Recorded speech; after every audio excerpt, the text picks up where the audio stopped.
আউযু বিল্লাহি মিনাশ শাইতানির রাজীম। বিসমিল্লাহির রহমানির রহিম। বিতাড়িত শয়তান থেকে আল্লাহর কাছে পানাহ চাই, পরম করুণাময় অসীম দয়ালু আল্লাহর নামে শুরু করছি। আল্লাহ বলছেন, কুল হুয়াল্লাহু আহাদ। হে নবী, আপনি বলুন। ওই যে বারবার প্রশ্ন করে, বাইয়িন লানা জিনসা রাব্বিক, তোমার আল্লাহ কি দিয়ে তৈরি? আল্লাহ কি স্বর্ণের তৈরি, না রূপার তৈরি, না কাঠের তৈরি? এভাবেই লিটারালি বলতেছে, আহুয়া মিন যাহাব আও ফিদ্দা আও মিন খাশাব। মুহাম্মদ, তোমার আল্লাহ কি স্বর্ণের, না রূপার, না কাঠের? আল্লাহ বলেন, নবী আপনি এটা বলেন।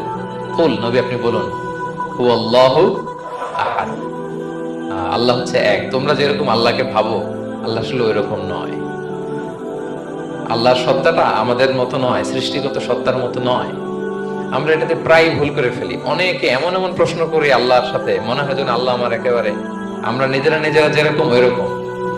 কিন্তু স্রষ্টা যে সৃষ্টি জগতের অনেক ঊর্ধ্বে, এটা আমরা বুঝি না।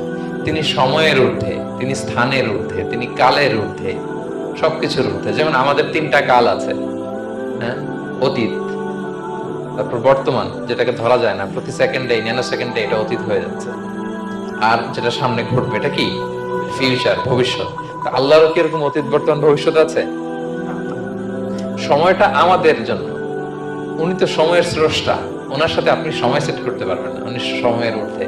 ফলে উনি এই ইবলিস যে আদেশ ভঙ্গ করা, আদম আলাইসাল্লাম এবং হাওয়া আলাইসাল্লাম পৃথিবীতে আসা, নূহ, দাউদ, হুদ, সালেহ থেকে শুরু করে এই একের পর এক নবী, শেষ নবী, বর্তমান সময়, ভবিষ্যৎ, দাজ্জাল, কিয়ামত, সব তিনি এট এ গ্ল্যান্সে দেখেন, একবারে ওনার চোখের সামনে। আমাদের মতো অতীত, বর্তমান, ভবিষ্যৎ ওনার নাই। আমরা যেমনি ভাব প্রকাশের জন্য ভাষা লাগে, এই যে আমি বাংলায় কথা বলতেছি, আপনারা বুঝতেছেন। মালাইরা যারা মালাইতে কথা বলে, ইংলিশরা ইংরেজিতে কথা, চাইনিজে কথা বলে, ভাষা, উনি ভাষার স্রষ্টা, ফলে ওনার ভাষাও লাগে না। কিন্তু উনি বোঝানোর জন্য একটা ভাষা ইউজ করে আমাদের জন্য সহজ করে দিয়েছেন।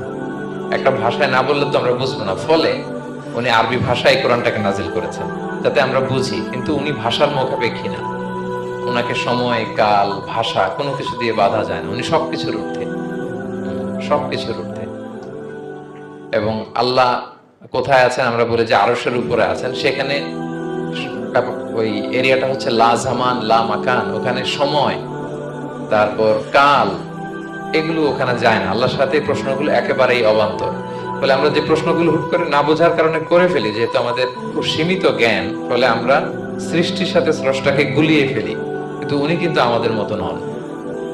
এজন্য আল্লাহ বলেন যে আমাকে জিজ্ঞেস করে যে আমি লোহার তৈরি, না স্বর্ণের তৈরি, না রূপার তৈরি, নাকি পাথরের তৈরি বা কাঠের তৈরি, তুমি বলো, কুল হুয়াল্লাহু